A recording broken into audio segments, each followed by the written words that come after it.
The first time I held that necklace in my hands, my wife was still alive. Her laughter rolling through the old house on Broad Street in Charleston like sunlight spilling across the wood floors. I had spent decades watching the world shift from slow southern afternoons to something harsher, faster, louder, and yet, in that moment, I could never have imagined the way a simple gift could tear open wounds I thought had long ago healed. There's something about turning 80 that sharpens the senses. I'd become aware of the smallest changes. The way the oak tree out front threw different shadows on the porch now, how my knees ached on stormy nights, the trembling in my hands as I reached for the velvet box hidden in my jacket pocket. Emily's birthday fell on the edge of spring, when the city smells like jasmine and the air is thick with the promise of renewal. I'd always thought the 21st was the most important birthday, a crossing of the river from childhood to something resembling adulthood. I wanted her to carry a piece of our family, a thread tying her back to every strong woman who had survived love and war and loss, all the way back to when my own grandmother walked these same streets, clutching hope to her chest. This necklace was more than platinum and stone. It was history, memory, proof that love can outlast even death. My wife, May, had worn it on our wedding day in 1965. I could still remember the way it glowed against her skin, the way she'd pressed my hand as we danced beneath the flickering lights in a church basement while thunder rolled outside. May had whispered, "Someday, Arthur, you'll know when it's time to pass this on." I thought I knew. But nothing prepares you for the bite of rejection from your own blood. That evening, I stood on the porch with the box pressed tight in my palm, watching the shadows shift across the cracked steps. The party was loud before I even reached the door, voices of young men and women drifting out to the street, laughter rising and falling, glasses clinking. It was the kind of gathering that made me feel both invisible and painfully present. I could hear Emily's voice, high and excited, and for a moment I hesitated, remembering the days she used to race up these same steps, her red sneakers pounding, hair flying wild. I'd called her my wildflower, and she'd giggle, her arms flung around my neck. Inside, the house looked different. It wasn't mine anymore. The furniture was rearranged. Photos I didn't recognize hanging beside ones I'd taken decades ago. There were more faces, more noise, a pulse of music that made my chest feel hollow. Emily sat in the center, surrounded by her friends from college. Girls in expensive jeans, boys with haircuts that cost more than my weekly groceries. They all looked so grown, so untouchable. But Emily was still my little girl somewhere behind the mascara and polished nails. I moved quietly through the room, trying not to draw attention, clutching the box so tightly my knuckles turned white. Dennis, my son, caught my eye from across the room, offered me a nervous, apologetic smile. I nodded. It was enough. The moment seemed to slow as I reached Emily. I wished I could have stopped time there, before anything was broken, before words could slice the air between us. "Happy birthday, Em," I said, my voice softer than I intended.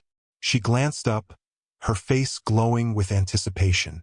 For a second, I saw the child I used to carry on my shoulders, the one who collected fireflies in jars and believed in magic. Then she saw the box, and her expression flickered, something cold and sharp beneath the excitement. I placed the box in her hands.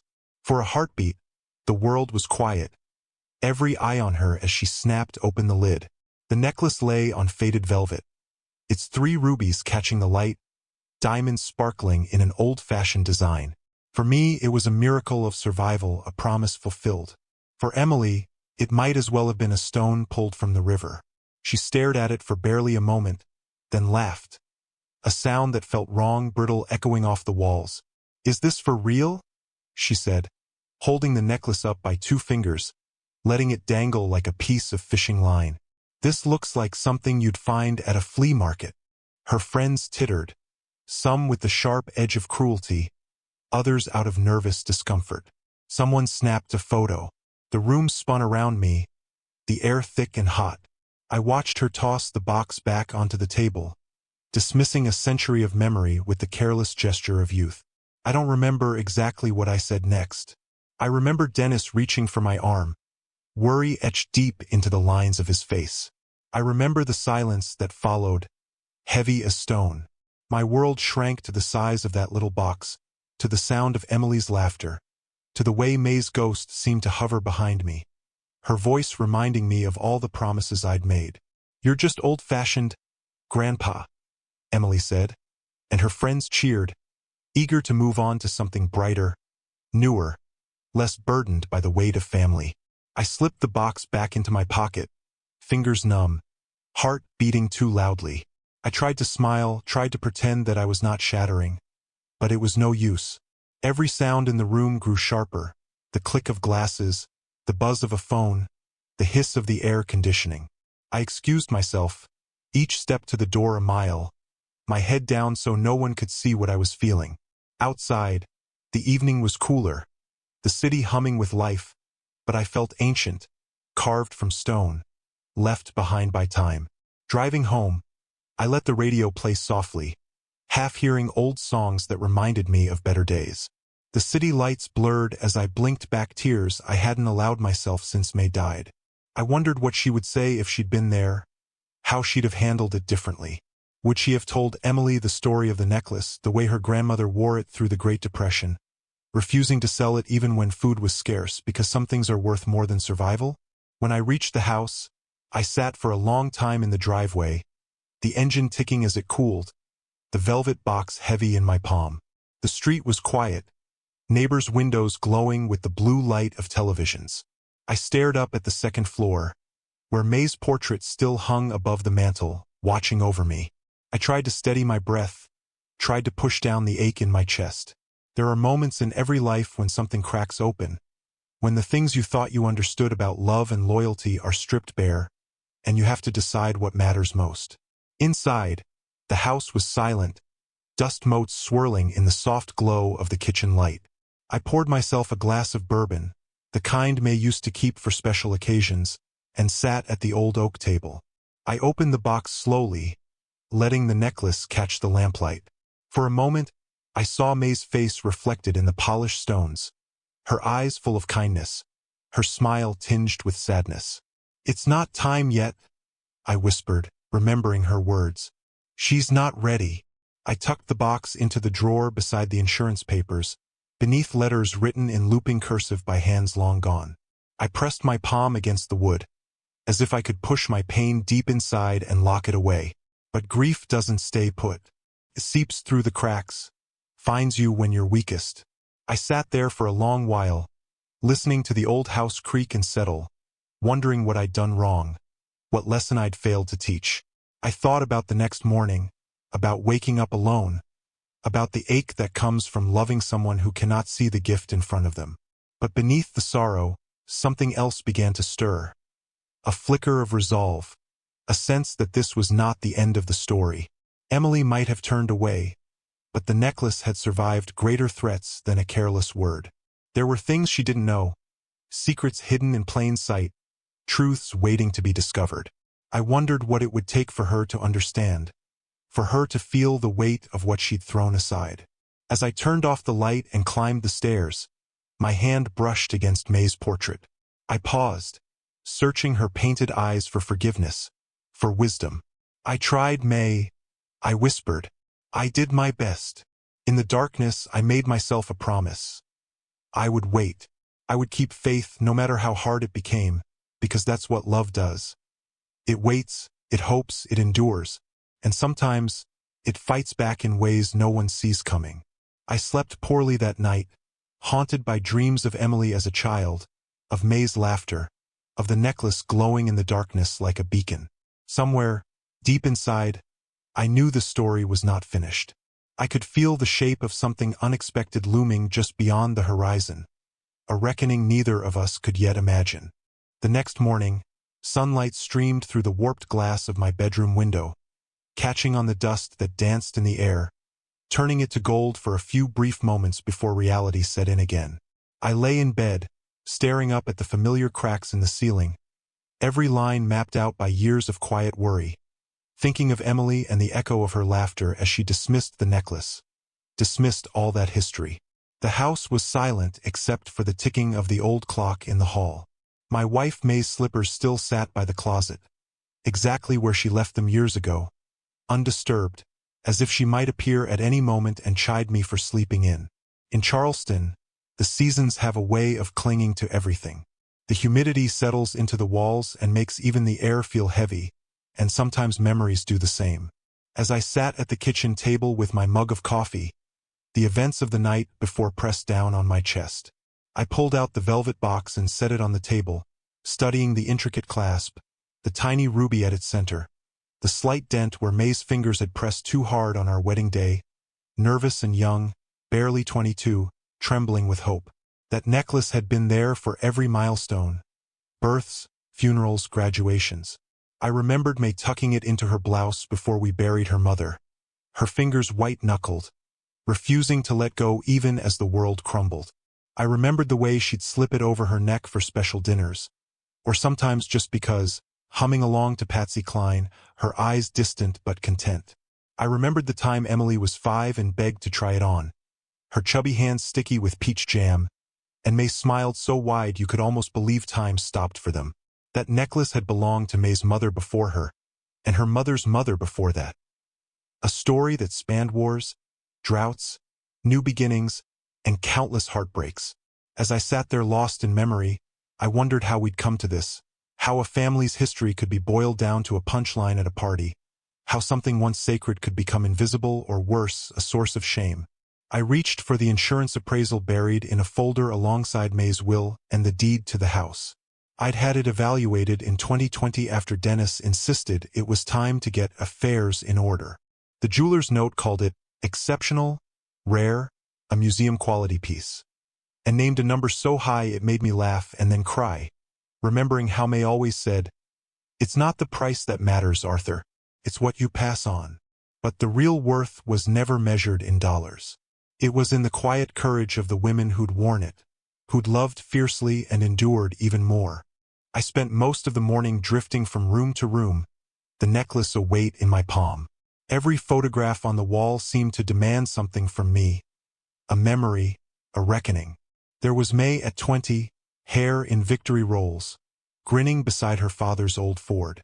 There was Emily at 10, gap-toothed, beaming on the front porch, clutching a mason jar filled with lightning bugs. Even Dennis as a teenager, stubborn and wild, before the world dulled his edges. I found myself wishing I could go back, start over, say things I never found the words for, explain why some gifts matter more than any new thing, why tradition can be a shield, not a chain. Around noon, I opened the window and let in the salt air from the harbor. I sat with my memories, but this time, instead of drowning, I tried to reach for something else. A sense of resolve. May's words, whispered late at night, found their way back to me.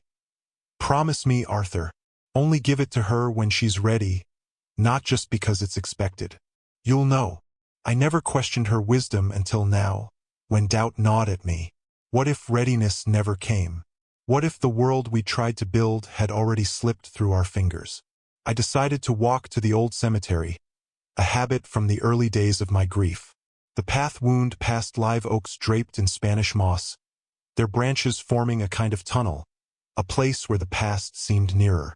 At May's grave, I knelt and brushed away the leaves. The stone was cool beneath my fingers, her name carved deep, the date a wound I still felt every day.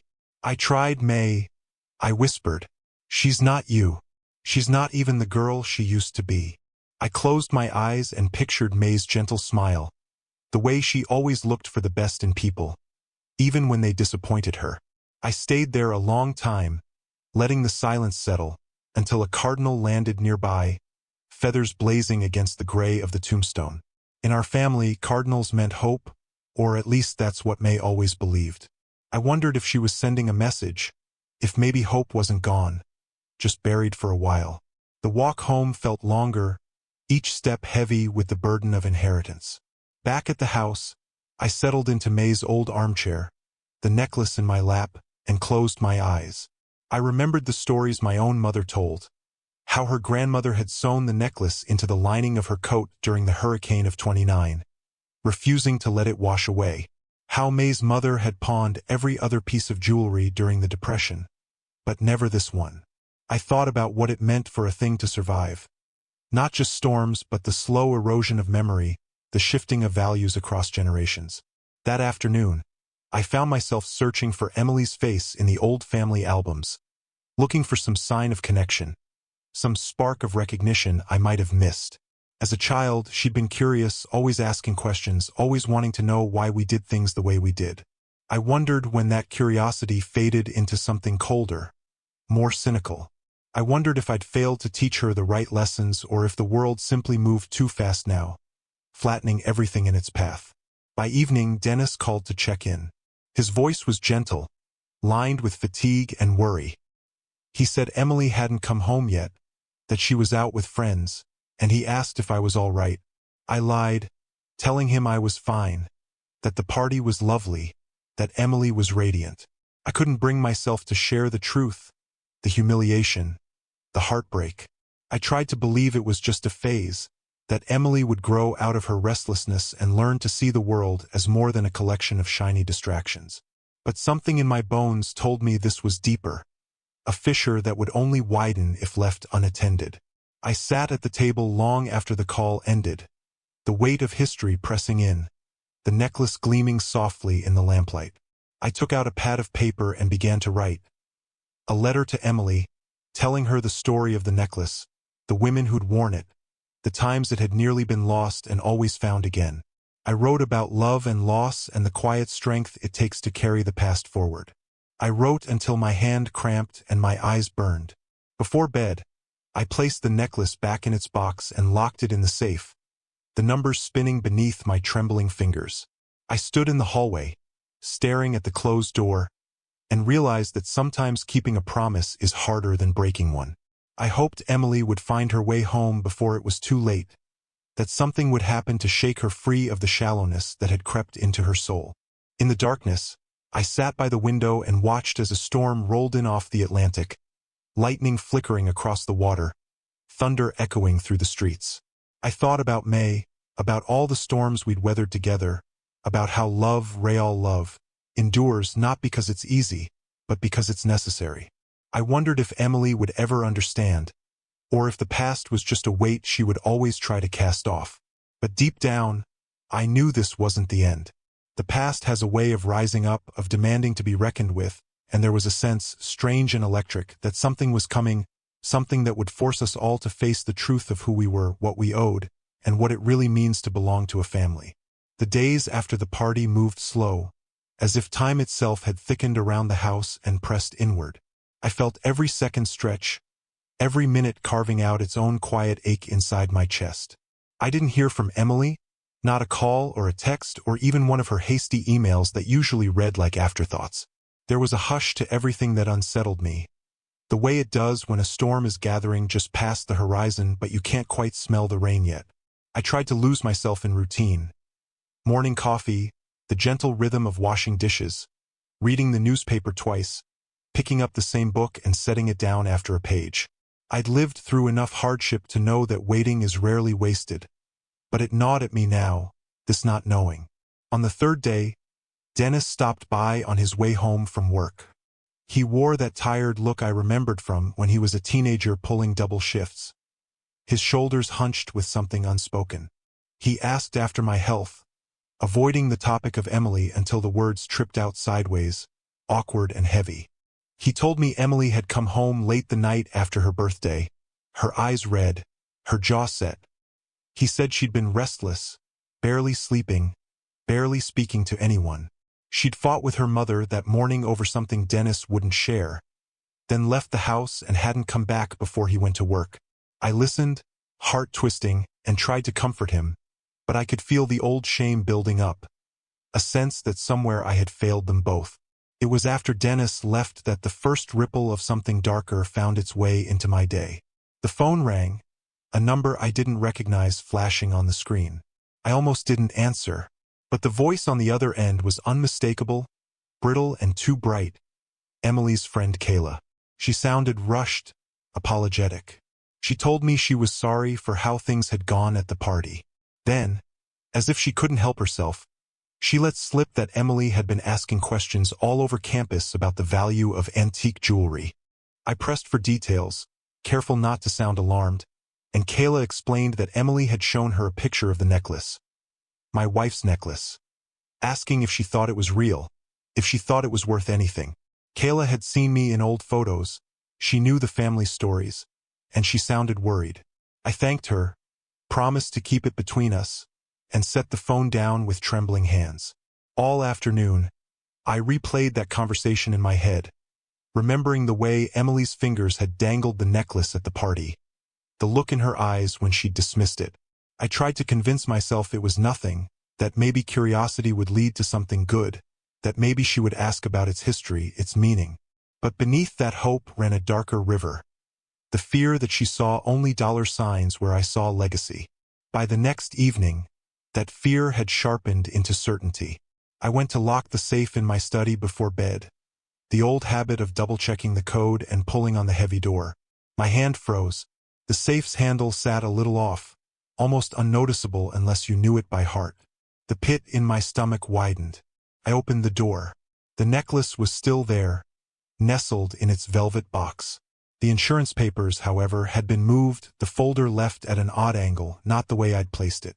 I stared at the empty air around the safe and tried to tell myself I was just being paranoid. Just old, just forgetful. But the feeling lingered, a warning flickering at the back of my mind. The following morning, I called my bank and asked to check my accounts. There was nothing unusual, but it didn't calm me. Instead, I found myself sitting at the kitchen table, the necklace out of the safe, the family album open, as if I could summon answers from the faces staring back at me across the years. May's voice rang clear in my mind, her warning about only passing down the necklace when she's ready, not when the world expects it. Later that day, Emily herself finally called. Her tone was rushed, a little too cheerful, a false lightness I could feel even over the phone. She asked about the weather, about my health, about the old gardenia bushes blooming outside the window. I let her talk, let her spin her web of small talk. She worked her way to the necklace at last, her words softening, growing curious, asking if it was truly valuable, if I ever worried about keeping such a thing in an old house. She said she'd been thinking about it since the party, that maybe she'd misjudged it.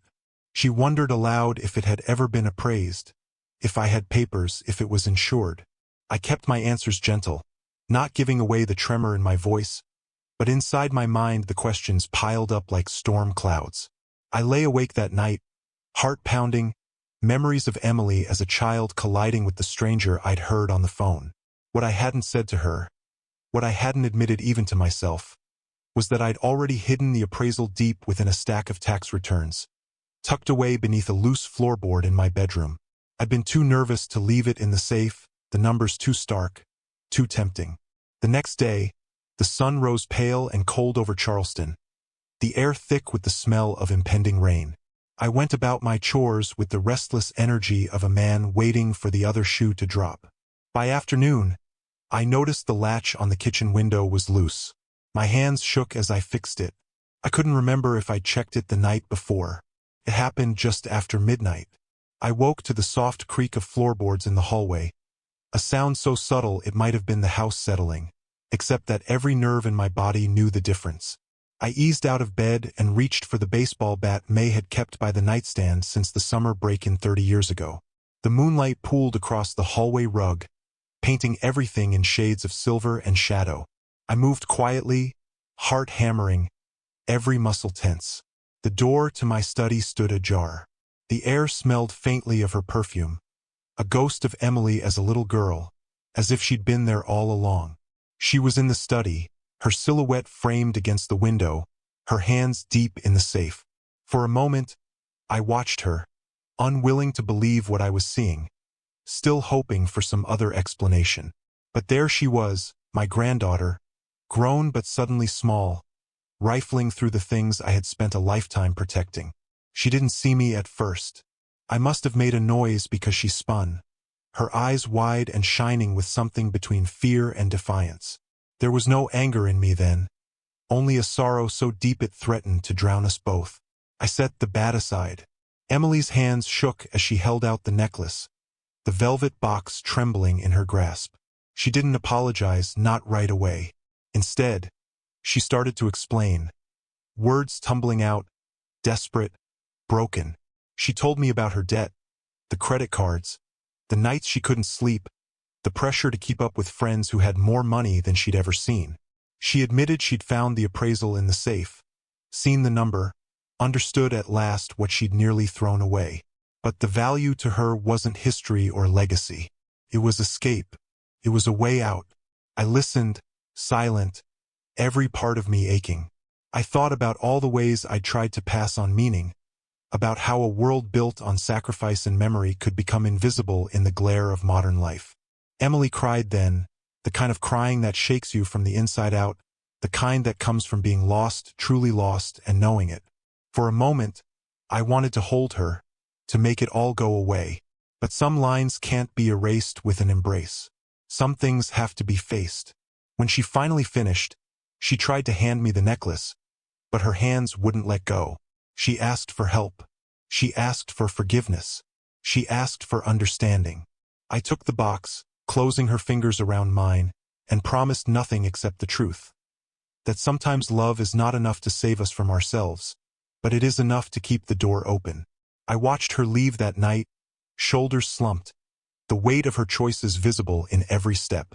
I locked the safe behind her, then sat in the darkness, May's portrait watching from the wall.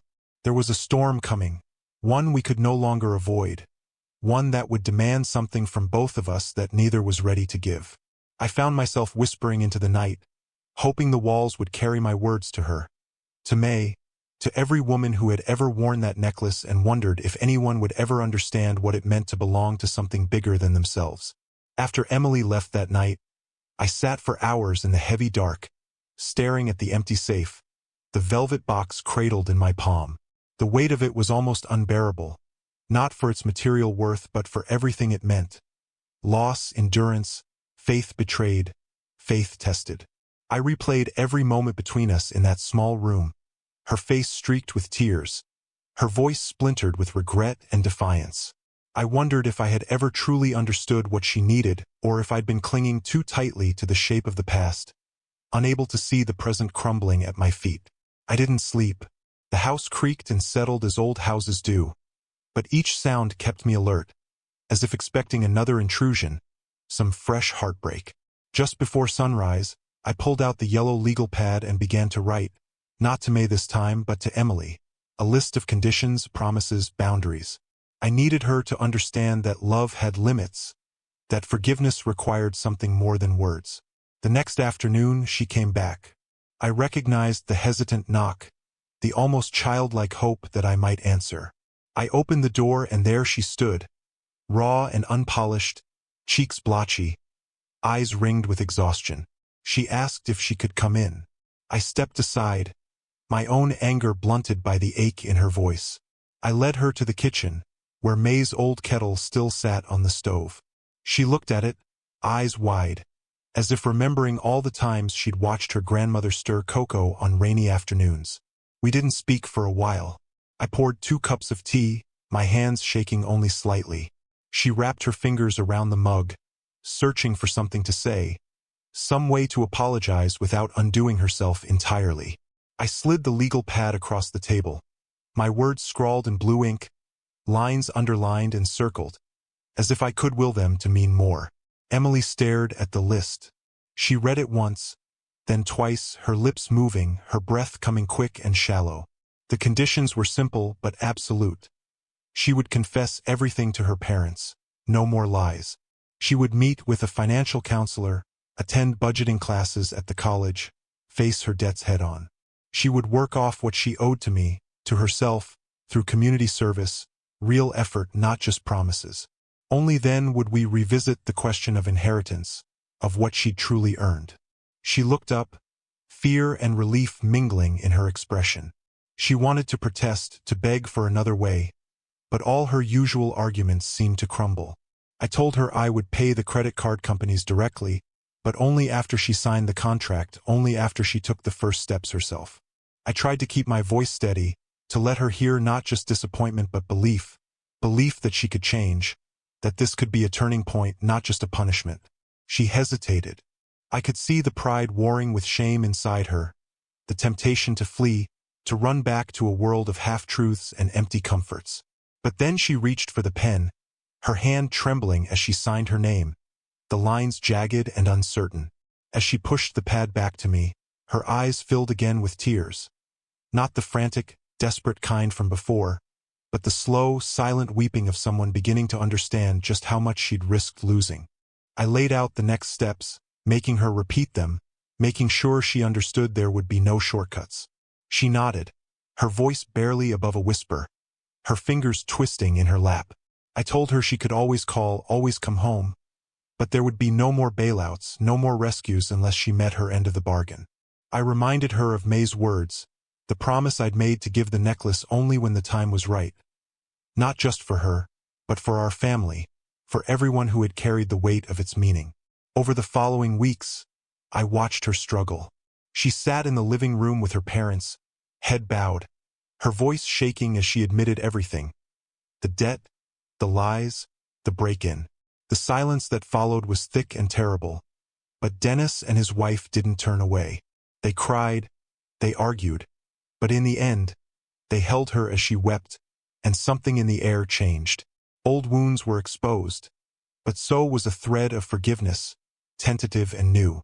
Emily started her community service at a local shelter, washing dishes, sorting donations, learning the slow, repetitive lessons of humility and hard work. She called me on Sundays, sometimes just to say she was tired, sometimes to share a moment of triumph.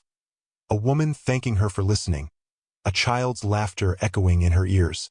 I kept my own pride in check, letting her tell the story, letting her build her own sense of worth. There were setbacks. Some days she faltered, tempted by the old patterns.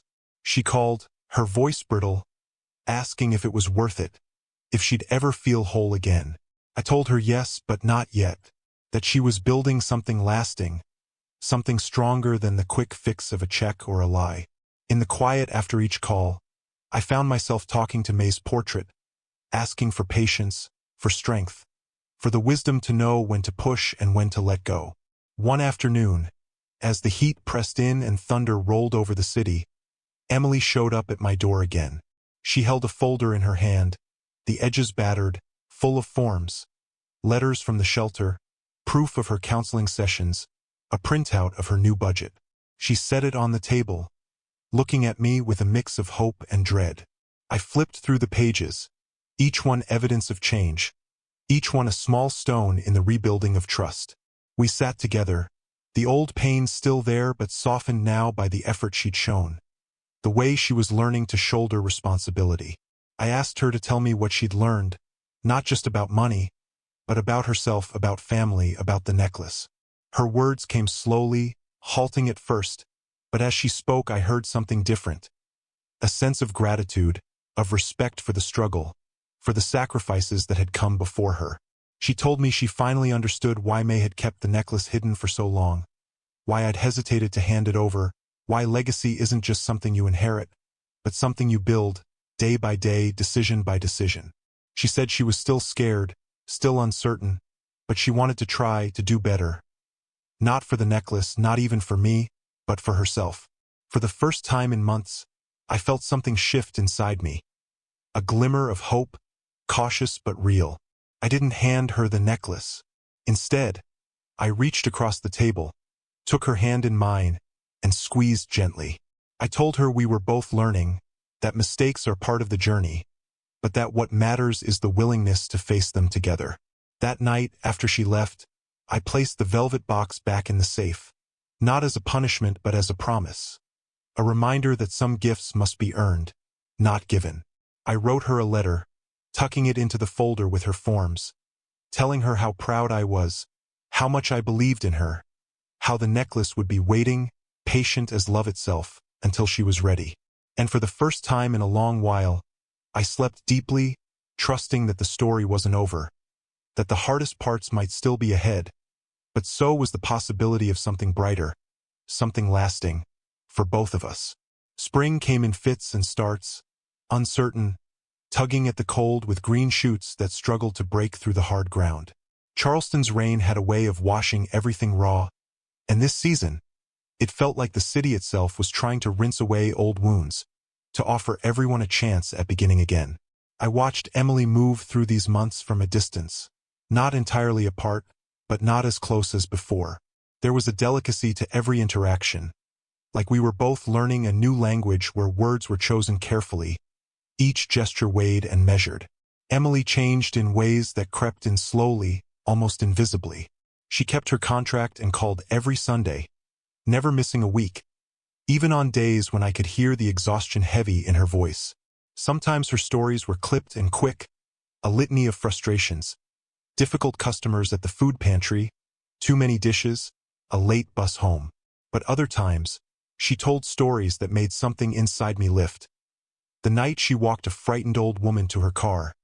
The afternoon she found herself laughing with a 7-year-old girl over the taste of canned peaches. She started talking less about money and more about people. There was pain in her voice when she admitted she didn't always know what she was doing, that there were days she wanted to quit, that the old patterns still whispered to her when she was tired. I listened, and in those confessions, I recognized the beginning of humility. Dennis called too, checking on me, sometimes with Emily on speaker, sometimes just his tired voice. He never brought up the necklace or the night of the break-in. Instead, he talked about yard work, about trying to get his old truck running, about the stubborn roots beneath the house that kept cracking the front walk. He worried aloud about Emily, worried she was pushing herself too hard, worried she would relapse, but mostly he just sounded like a father who was learning to trust again, to let go of some control. I knew that feeling well. It was the ache and terror of loving someone who had proven themselves breakable. One Sunday, the call was different.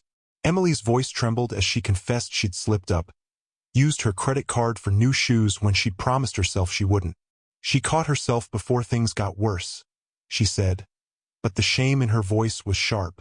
I told her I was proud she'd called, proud she'd told the truth. It was what May would have wanted, what I wanted.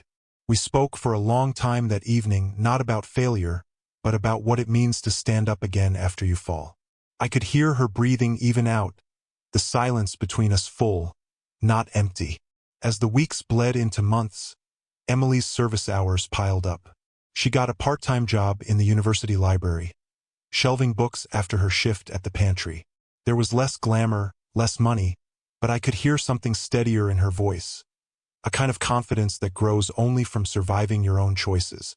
She started spending more time with her mother, sometimes coming over for dinner, sometimes just sitting at the kitchen table while her mother cooked, watching, learning. The family was still fragile. Old hurts flared up, trust was slow to return, but there was a sense of honest effort, of rebuilding.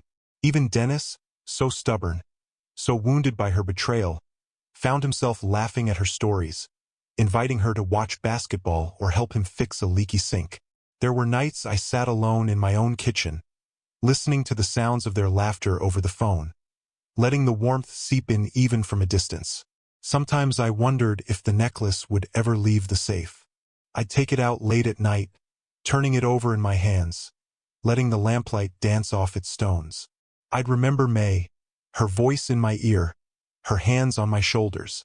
I'd hear her say that legacy is not in what we keep, but in what we choose to let go, and I'd wonder if I was brave enough to wait for the right moment, to trust that moment would come. As summer approached, Emily invited me to the end-of-year celebration at the food pantry. It was a small affair, mostly staff and volunteers, a potluck with mismatched plates and a battered radio playing in the corner. Emily met me at the door, her hands still damp from washing, hair pulled back, a smudge of flour on her cheek. She looked tired, but she smiled, and it was a real smile, not the brittle performance I'd seen at her birthday. She introduced me to her supervisor, to a few of the other volunteers. I watched her move through the room, the way she listened when people spoke, the way she offered a joke or a word of encouragement, the way her eyes softened when she thought no one was watching. Later, we sat outside, sharing a slice of peach pie under the buzzing streetlight. Emily asked about May, about the years before she was born, about the family she'd never met. She wanted to know what made May laugh, what she feared, what she dreamed of. I told her stories I hadn't spoken aloud in years. She listened closely, nodding, sometimes wiping away a tear when she thought I didn't see. There was a gentleness to the moment that surprised me, a sense that something broken was slowly being repaired. Not long after, Dennis called me late one night. He sounded anxious. He said Emily had told him everything about the debt, the necklace, the contract, the hours spent working and learning. He said he was proud of her, but he was scared too. Scared that he had missed his chance to teach her these lessons himself. Scared that she would always carry the weight of her mistakes. I told him none of us get through life without scars. That the best we can do is offer each other forgiveness and the space to try again. We talked for a long time, both of us finally admitting how lost we'd felt, how much we'd needed to believe that second chances were possible. In early August, Emily came by the house with a stack of papers. Her community service hours, her budget reports, her acceptance letter for a graduate program she'd worked hard to earn. She laid them out on the kitchen table, her hands steady, her eyes bright. She told me she wasn't there for the necklace. Not anymore. She was there because she wanted me to know she had finally learned what it meant to belong. Not just to a family, but to herself. She said she still had a long way to go, that she'd probably always be learning, always be making mistakes, but she was ready for whatever came next. For a long moment, we just sat in silence. The kitchen felt full, not with things, but with the quiet weight of history, of forgiveness, of the knowledge that love is not a gift you can demand, but a responsibility you must carry. I thought about all the women in our family who had worn the necklace, about what they'd given up, about what they'd held on to. I realized finally that Emily had earned her place. Not by being perfect, but by choosing to begin again, by choosing to fight for herself and for the people who loved her. I put the papers away, poured us both a cup of tea, and told her I was proud. Not for the grades, not for the hours worked, but for the courage it took to face the truth, to come home, to build something new from the wreckage of old mistakes. I didn't hand her the necklace that day. I wasn't sure when I would. But I knew that, whenever the moment came, it would be the right one. Not because tradition demanded it, but because she had become the kind of person who could carry it forward with honor. In that small kitchen, beneath the hum of the refrigerator and the steady drip of summer rain against the window, we found a kind of peace. We sat together in the glow of what we had lost, and in the fragile, stubborn hope of what we might still become. For the first time since May died, I believed that the past was not something to mourn, but a foundation for something better, something lasting, something that could weather any storm. In the golden slant of late September light, I found myself standing by the window with the safe key in my hand, the weight of so many seasons settling into my bones. Time had moved with a kind of stubborn grace, and the house was different now. Quieter, more alive in unexpected ways. Emily's laughter sometimes floated down the hallway again, surprising both of us. She was back at school, living on less, working more. But there was a lightness in her that hadn't been there before, as if something inside her had finally loosened and let go. Even Dennis seemed to have come out of his shell, coming over for dinner on Sundays, sometimes bringing his wife, sometimes just himself, lingering in the kitchen after the dishes were done as if he wanted to make up for all those years he'd kept his distance. I noticed how he'd look at Emily with a kind of cautious pride, checking to see if this new peace would last. I watched it all quietly, holding my judgments at bay, knowing how fragile it could be, how quickly any one of us might slip back into old hurts. It was on a Sunday much like any other that Emily found me in the study, the late light painting her hair copper and gold. She held an envelope and a small book, her completed counseling records, her savings account ledger, and a note she'd written for me. She said she didn't want the necklace anymore, at least not yet. She wanted to earn it, to really understand what it meant. She said she'd started volunteering at a shelter for girls in trouble, and was teaching them what she'd learned about money, about choices, about starting over when you think you've ruined everything. There was a tremor in her voice, but it wasn't fear this time. It was hope, stubborn and real. I listened, my heart tight in my chest, and when she finished, I hugged her longer than I ever had before. I told her how proud May would be, how proud I was, and for a moment all the old bitterness, the suspicion melted away. It felt like forgiveness had finally done its work, weaving something new from the old, something both strong and gentle. The next day, I sat at the kitchen table with the velvet box in front of me, turning it over and over in my hands. The stones caught the morning light, and I thought of every woman in our family who'd worn it. How their strength had come not from perfection, but from persistence, from the willingness to get up again and again, no matter how hard they'd fallen. Later that week, Dennis called, his voice full of relief and something softer. He told me Emily had spoken with her mother too, really spoken, for the first time in years. They'd walked the city together, talking about everything they'd both tried to bury. The anger, the shame, the disappointment. He said he'd listened from the porch as Emily apologized for more than just the necklace, for all the little ways she'd shut everyone out. And her mother, in turn, admitted her own fears, her own failures, and the ways she'd let the world's pressures turn her away from her daughter. They didn't come out of that walk healed, not entirely, but they came out holding hands, promising to try. I understood then that healing is not a single moment of grace, but 1,000 small choices, made day after day, to love instead of blame, to forgive instead of turning away. Emily's life became quieter, more focused. She finished her degree, took a modest job in a school office, started attending evening classes for social work. She kept her promise to the girls at the shelter, meeting with them weekly, bringing pizza and laughter and her own mistakes. Sometimes she'd call me just to say she'd made it another month without slipping into debt, or to tell me a story about a girl who'd managed to pay off her first credit card, her voice bright with shared triumph. Sometimes, she'd admit she still felt scared, still dreamed of taking the easy way out. I always told her the same thing. That courage is not the absence of fear, but the act of choosing the right thing anyway over and over until it becomes a habit, a kind of quiet strength you carry inside. As the months turned, I watched the family grow together again. Thanksgiving that year was the first in a decade where everyone came and stayed until the pies were gone and the coffee cold. Dennis made a speech about forgiveness and second chances, and for once, there were no sharp words, no old grievances aired over the turkey. Emily helped her mother in the kitchen, laughing as she burned the rolls, and later, as we washed dishes side by side, she caught my eye and smiled. It was a small thing, that smile, but I felt May's presence then, as if she'd been waiting for us to reach this place all along. Winter brought its own challenges, as it always does. Emily faced setbacks at work, lost a mentor to illness, saw some of the girls at the shelter slip back into trouble. She called me late one night, voice raw with worry, and we talked for hours about disappointment and the slow grind of change. I told her that nothing worth having comes easy, and that she was not responsible for saving everyone, only for doing her best, for showing up even when it hurt. She listened, and I could feel her strength growing, not because the world was getting easier, but because she was learning to meet it as she was, not as she wished it would be. By early spring, something shifted.